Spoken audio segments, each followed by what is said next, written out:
जय हिंद दोस्तों। आज हम बात करेंगे यूजीसी नेट की। जैसा कि आप जानते हैं कि यूजीसी नेट का फॉर्म निकल चुका है और 16 अप्रैल से लेकर के 8 मई तक फॉर्म भरने का डेट है। साथ ही 21 जून को टेंटेटिव डेट भी दे दिया है कि आपका पेपर होने जा रहा है। अर्थात देखा जाए तो अब 2 महीने आपके तैयारी के लिए बचा हुआ है।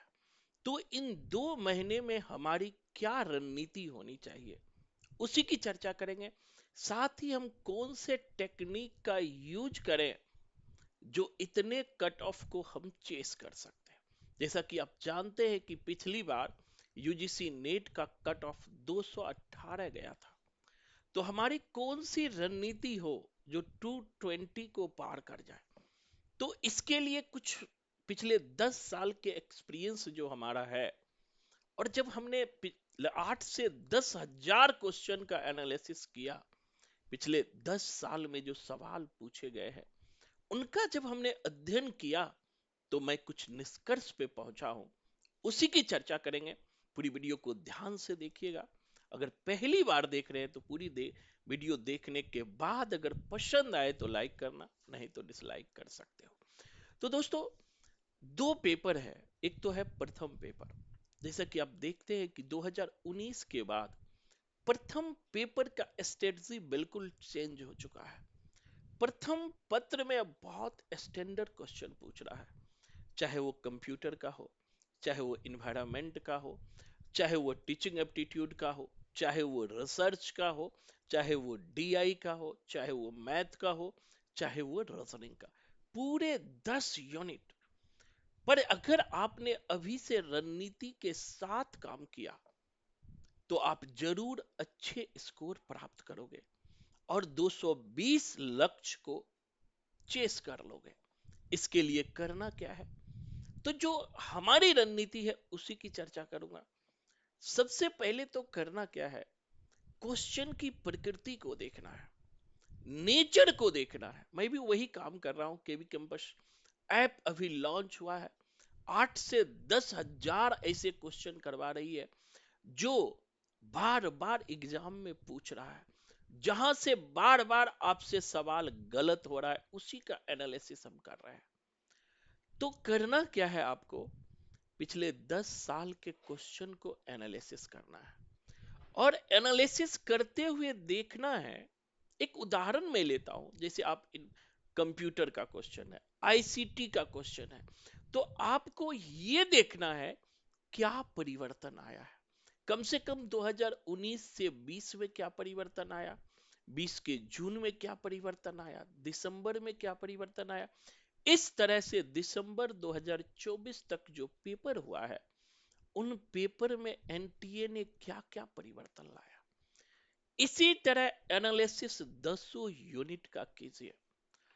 जब आप ये अंतर जान लेंगे कि यूजीसी हर बार क्या बदल रही है, क्या अपने आप को चेंज कर रही है, किस पैटर्न के तहत वो काम कर रही है, अगर आपने इन क्वेश्चन का एनालिसिस कर लिया तो आप जरूर जान जाएंगे कि जून में किस तरह के क्वेश्चन पूछा जाएगा और हमारी पढ़ाई किस ओर होनी चाहिए।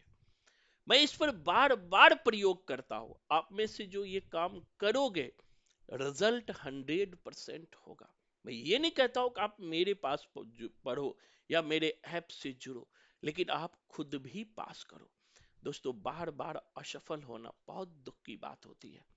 मैं खुद 3 3 सब्जेक्ट में JRF हूं।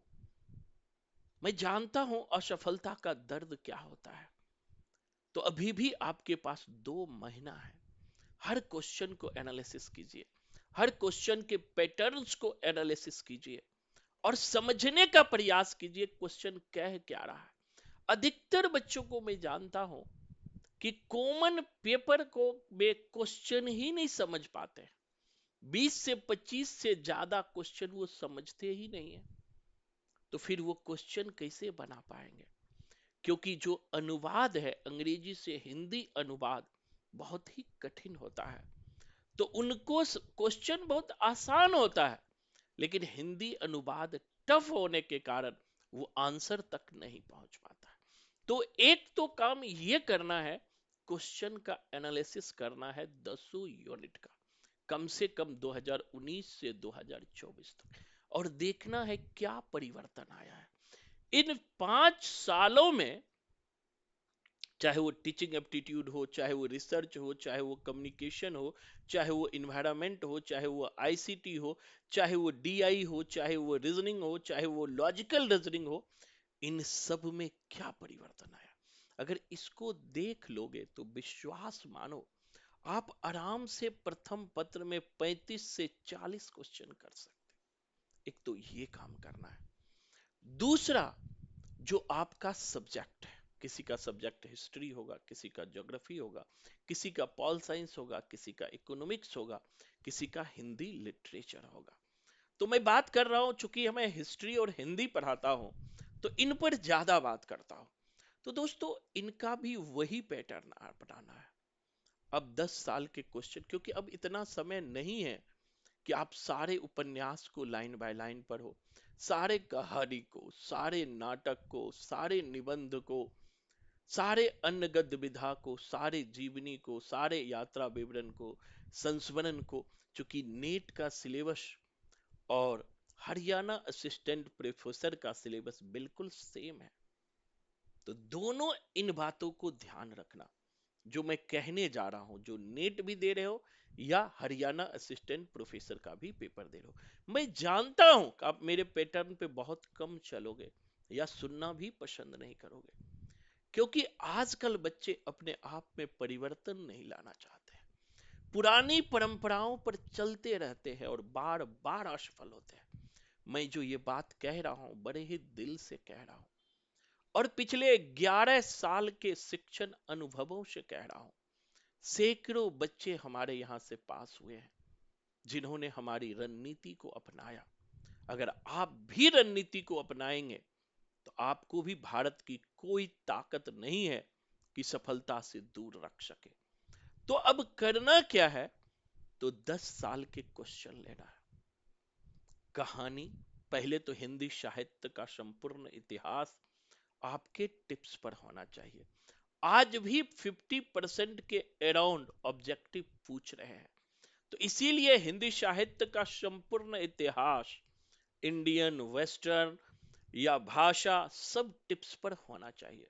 तो इसे टिप्स पे कीजिए, पहला पॉइंट। दूसरा, कहानी देखिए 2019 से 2024 तक किस तरह के कहानी से सवाल उठाया है। देखिए 2019 से 24 तक नाटक से किस तरह के सवाल उठाया है। देखिए उपन्यास से किस तरह का सवाल उठाया है। देखिए आप निबंध से किस तरह का सवाल उठाया है। देखिए आप अन्य गद्य विधा से किस तरह का सवाल उठाया है। हर सवाल का एनालिसिस कीजिए, और क्या इस साल का अगले साल में क्या परिवर्तन हो रहा है, इन परिवर्तन को समझने का प्रयास कीजिए। इन परिवर्तनों को दोस्तों जानने का प्रयास कीजिए। अगर आप जान गए, तो उसी के अनुसार अध्ययन कीजिए, अपनी कमियों पर काम कीजिए, और देखिए कहां से सवाल आपसे नहीं बन रहा है, कहां किस सेक्शन में आपको कमी हो रही है। अगर इस सेक्शन में आपने काम कर लिया, तो विश्वास मानो, भारत की कोई ताकत आपके रिजल्ट को रोक नहीं सकता है। चाहे वो कट ऑफ 220 या 225 से ही क्यों ना जाए, आपका रिजल्ट होगा। बशर्ते कि क्वेश्चन की प्रकृति को समझिए, क्वेश्चन पूछ क्या रहा है और हमारी तैयारी किस दिशा में है। कभी कभी होता क्या है, हम सारा टेक्स्ट पढ़ गए, उपन्यास भी पढ़ गए, कहानी भी पढ़ गए, निबंध भी पढ़ गए, आलोचना भी पढ़ गए, सब पढ़ गए, लेकिन पता ही नहीं चल रहा है क्वेश्चन कहां से पूछ रहा है। एग्जाम में जा रहे हैं और क्वेश्चन बन ही नहीं रहा है। 60, 65, 70 से ज्यादा हिंदी में सवाल ही नहीं बन रहा है। दोस्तों, ऐसा इसलिए हो रहा है, हम पढ़ने के बावजूद भी नहीं बना पा रहे हैं, क्योंकि हम ये नहीं समझ पा रहे क्वेश्चन कहां से पूछ रहा है, आखिर ऐसा सवाल क्यों पूछा। ये तभी समझ पाएंगे जब आप क्वेश्चन का एनालिसिस करेंगे, क्वेश्चन के तह तक जाने का प्रयास करेंगे, क्वेश्चन किस तरह का पूछ रहा है वहां तक जाने का प्रयास करेंगे, तभी सवाल बनेगा, नहीं तो सवाल नहीं बनता है। दोस्तों, सच का सामना बहुत जरूरी होता है। और सच कभी कभी बहुत कड़वा होता है। तो हमें उन सच के रूप में अपने कमियों को जानना है। आपको जानना होगा कि प्रथम पत्र में कहां दिक्कतें हो रही है। आपको जानना होगा साहित्य में कहां दिक्कतें हो रही है। जहां भी दिक्कतें हो रही है उसके लिए मैं आपके लिए तैयार हूं। चाहे आप मेरे पास पढ़ रहे हो या नहीं पढ़ रहे हो, कोई मायने नहीं रखता है। इस दौरान मैं आपको मदद करूंगा, जितना भी हो सके मैं मदद करूंगा।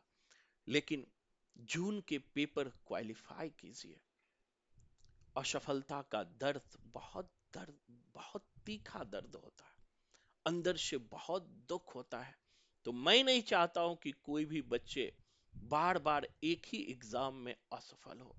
तो जरूर इस रणनीति का प्रयोग करें और चीजों को समझने का प्रयास करें, और जहां भी दिक्कत हो वहां हमसे जुड़े। और बहुत सारे मेटर मैंने केवी कैंपस ऐप पे डाल रखा है, तो वहां से भी आप फायदा उठा सकते हैं। तो आज के लिए इतना ही। धन्यवाद। खुश रहिए और खूब मेहनत कीजिए। जय हिंद।